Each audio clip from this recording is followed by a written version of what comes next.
My husband and I started coming to Marathon Easter 2009 and became members that year. I grew up playing the piano for a small Methodist church. I started playing the piano when I was 7, and we had on average, about 25 to 30 people in attendance every Sunday. It was really small down in Greenwood, and you knew everybody, and the Johnstons, had the chicken farm, and the Ootses, and you knew everybody, and it was really close-knit family.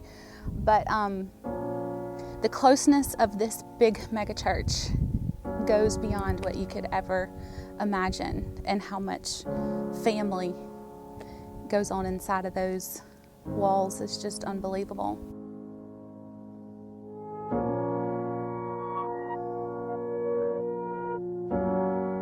Last year, I just had a really strong calling to become more active in the church. So I started the women's Bible study with Lisa, and last spring was the start of my second one, and I was invited to start Runners. So I started Runners last March, and the women's WOW ministry had started up too. So I was really active in the church, and at the time, the last two years of my life, my mom had been struggling with depression really, really bad. And little did I know, I think God was kind of setting me up to be surrounded with all of these people. 2 weeks before Easter last year, I lost my mom to an ongoing battle with depression.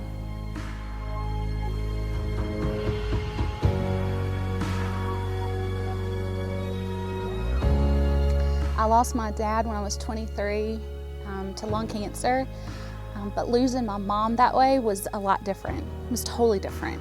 And there's so many emotions that go behind it. Cancer's one thing, and sickness, but depression is just really so untouched.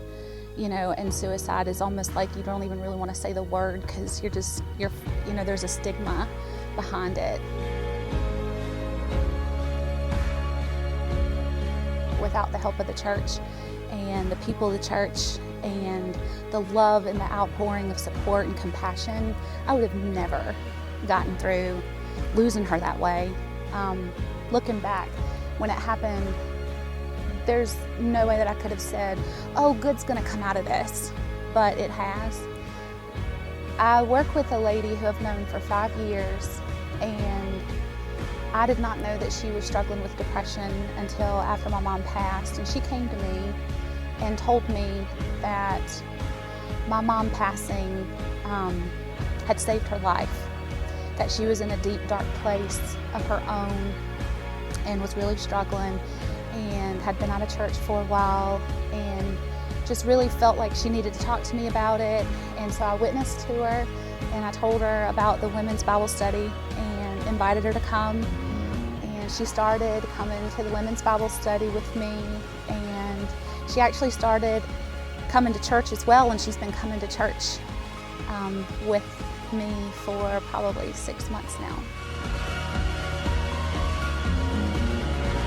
That is something that my mom would have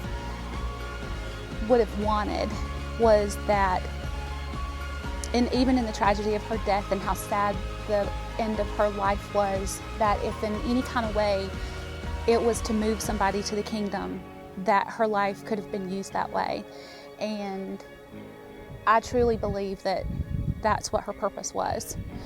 That her purpose was to move somebody in some kind of way, whether it was through her life or through her death, and I know that it did.